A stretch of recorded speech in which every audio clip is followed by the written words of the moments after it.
Welcome to crime confessions. అడవుల్లో తిరుగుతూ పేద ప్రజల కోసం నిరంతరం కృషి చేసే అన్నలు కొంతకాలం తర్వాత జనజీవన శ్రమంతో కలిశారు.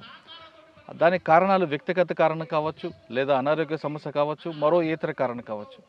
ఆ విధంగా కలిసిన వారిని పరిచయం చేసే ఈ కార్యక్రమంలో ఈ వారం మన గెస్ట్ రాజన్న అలియాస్ ఈశ్వరయ్య. నల్లమల్ల రాజన్ అంటే తెలియని వారు ఎవరుంటారు పోలీసులకైతే, ఎందుకంటే పెద్ద కొత్తపల్లి పోలీస్ స్టేషన్లో ప్రధాన పాత్ర పోషించిన వ్యక్తి. అప్పట్లో ఉన్న సాంబశివరావు గారు ఆ వ్యక్తి కోసం చాలా తీవ్రంగా కృషి చేశారు. ఆయన్ని ఎలాగైనా పట్టుకోవాలనుకున్నారు, కానీ అప్పట్లో పోలీసుల వల్ల కొంత కాలేదు. ఆ వ్యక్తి ప్రస్తుతం మనతో ఉన్నారు. ఆయన అడిగి ఆయన ఎందుకు అడవి బాట పట్టారు, అప్పట్లో పరిస్థితులు ఏ విధంగా ఉండేవి, వెళ్ళిన తర్వాత ఆయన అనుకున్న లక్ష్యం సాధించారా లేదా అనే అంశంతో పాటు ప్రస్తుతం ఆయన జీవన విధానం ఎలా కొనసాగుతున్న విషయాన్ని ఆయన తెలుసుకుందాం. అన్న నమస్తే. రాజన్న అలియాస్ ఈశ్వరయ్య, నల్లమల్ల రాజన్న. అవును. నల్లమల్ల అనగానే మహబూబ్ నగర్ దగ్గర నుండి కర్నూలు మీదుగా ప్రకాశం జిల్లా వరకు ఈ ప్రాంతం అంతా కూడా అప్పట్లో పోలీసులకి ఒక పెద్ద టాస్క్. ఇది 3 వైపుల నుంచి పోలీసులు అందరూ, టాప్ మోస్ట్ సీనియర్ ఆఫీసర్లు అందరూ కూడా ఉండేవారు. ఎందుకంటే మీలాంటి వాళ్ళందరి కోసం వేటాడాలని. కానీ ఈ నల్లమల్ల మీద పట్టున్నది మీకు, తర్వాత కృష్ణానికి లేదా బక్కన్నకి, సాంబశివుడికి, ఇటువంటి వాళ్ళకి మాత్రం పూర్తి పట్టుండేది. బయట నుంచి వచ్చి పనిచేసే వాళ్ళు కొంతమందికి ఇబ్బంది ఉన్నా మీలాంటి వాళ్ళు ఇక్కడే పుట్టారు కాబట్టి మీకు ఇక్కడ చెట్టు పుట్ట అన్నీ తెలుసు.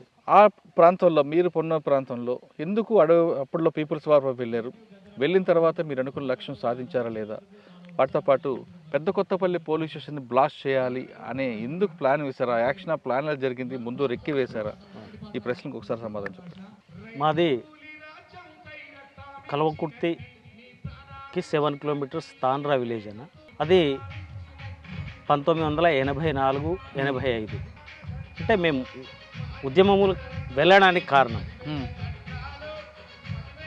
ఆ రోజులలో కల్వకుర్తి ప్రాంతంలో భూస్వాములకు సంబంధించినటువంటి పెత్తందారి విధానం బలంగా ఉండేది. సేమ్ టైం కారంచేటి సంఘటన, దాదాపు 7 మంది దళితుల్ని అక్కడ ఉన్నటువంటి భూస్వాములు ఊచకోతకోయడం. మా దగ్గర ఉన్నటువంటి అజలాపూర్ విలేజ్ అనేది ప్రధానంగా ఇక్కడ వచ్చినటువంటి వాళ్ళ దాంట్లో కూడా అక్కడ వాళ్ళే ఎక్కువ. అక్కడ ఒక భూస్వామి మోహన్ రెడ్డి అనేటువంటి వ్యక్తి కింద అది మక్త 1100 ఎకరాలు ఉండింది. అది ప్రజలకు పంచాలని చెప్పేసి ఓ ఉద్యమం స్టార్ట్ అయింది. తీవ్రమైనటువంటి పోలీసు నిర్బంధం. అదేవిధంగా పెద్దాపూర్ అనేటువంటి విలేజ్లో అక్కడ ఉన్నటువంటి భూస్వాములు దళితుల గుడిసెల మీద దాడులు చేసి తగలబెట్టడం జరిగింది. అది నన్ను ఆ చిరుప్రాయంలోనే, నాకు అప్పుడు దాదాపు 16 సంవత్సరాలు 15 సంవత్సరాలు ఉంది. అది నన్ను బాగా కలిచివేసింది. అప్పుడే మాకు సీనియర్ అయినటువంటి ఆర్గనైజర్, ఇప్పుడు బతికే ఉన్నాడు అతను, హనుమంత్ రెడ్డి, ఒక ఆయన చనిపోయిండు, సుదర్శన్ రెడ్డి అంటే తొలి అమరుడు ఈ జిల్లాలో, తొలి అమరుడు. ఆయన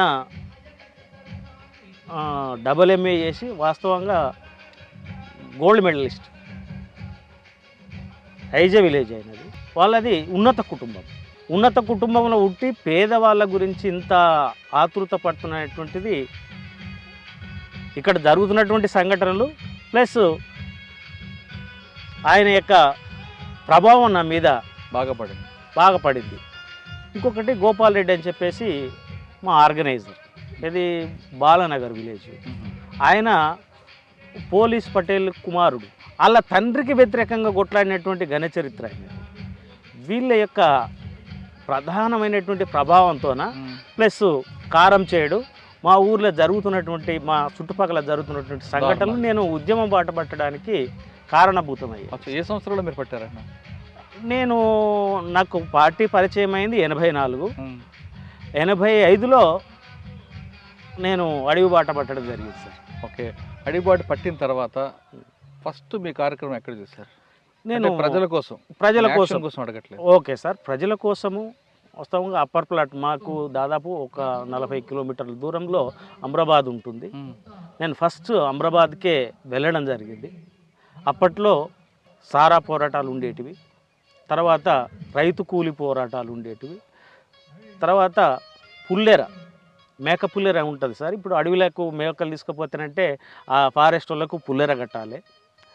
అక్కడ ఉన్నటువంటి గిరిజనుల్ని, అక్కడ ఉన్నటువంటి ప్రజల్ని అడవికి వెళితే ఒక ఉడతను తీసుకుపోయినా వాళ్ళు దండించేవాళ్ళు, శిక్షలు వేసేవాళ్ళు.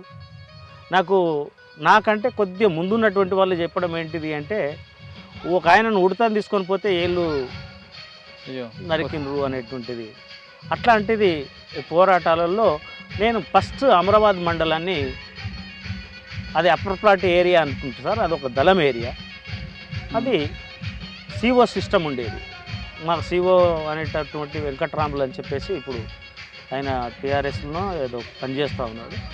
ఆయన, నేను, బుచ్చన్న అని చెప్పేసి తిరుమలాపురం అంటే అమరాబాద్ ఏరియా, మా ముగ్గురిది ఒక దళం సార్. అంటే ఫస్ట్ మీరు వెళ్ళి రైతు పోరాటాలు, సారా వ్యతిరేక ఉద్యమాల్లో పాల్గొని పీపుల్కి దగ్గర అయ్యాం సార్. మీరు వెళ్తున్నప్పుడు మీ ఇంట్లో వాళ్ళు అబ్జెక్షన్ చేయలేదా వద్దు అని? వాస్తవంగా ఏం సార్ అంటే, మా ఊర్లో చదువుకున్న నేను ఎస్సీ మాలమాదిగా 2 ఉంటాయి.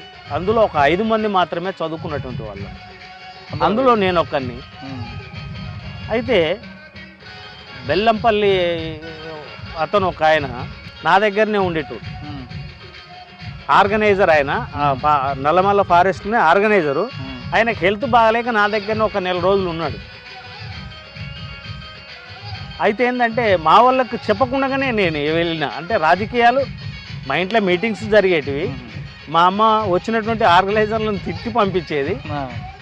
అయినప్పటికీ వాళ్ళు కన్విన్స్ చేయడం మూలంగా, మా అమ్మ మా నాయన ఇద్దరిని కన్విన్స్ చేయడం మూలంగా నాకు ఆబ్జెక్షన్ అనేటువంటిది ఏం రాలేదు. కానీ మావాడు పోకపోతే బాగుంటుండే అనేటువంటిది మాత్రం మా వాళ్ళ లోపల ఉన్నది సార్.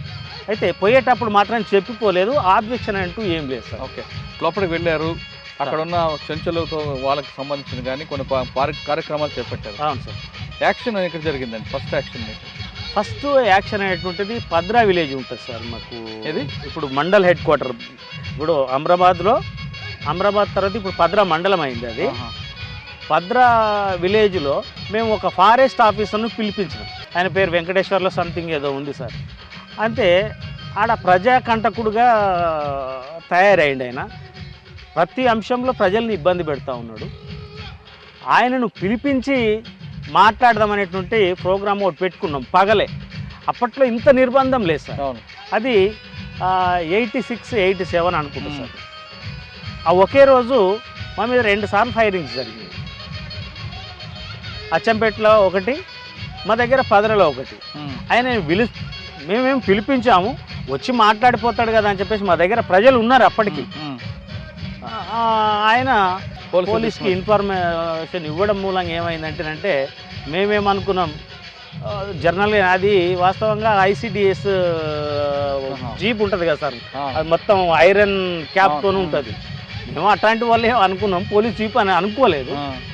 యాక్చువల్గా పాండు నాయక్ అని చెప్పేసి ఆయన రిటైర్ అయ్యిండో ఏమో తెలియదు. ఆయన నాయకత్వంలో మా మీద ఫైరింగ్స్ జరిగింది. అప్పుడు సుదర్శన్ రెడ్డి అని చెప్పేసి మా డిస్ట్రిక్ట్ సెక్రటరీకి కాలుకు గాయమైంది. ఇంకొక ఆయన్నేమో అరెస్ట్ అయ్యిండు, బుచ్చయ్య అని. నేను మాత్రం అరెస్ట్ కాకుండా తప్పించుకున్నాను సార్. అంతే. ఓకే, మొదటి దాడి అది మొదటిది సార్. తర్వాత పెద్ద కొత్తపల్లి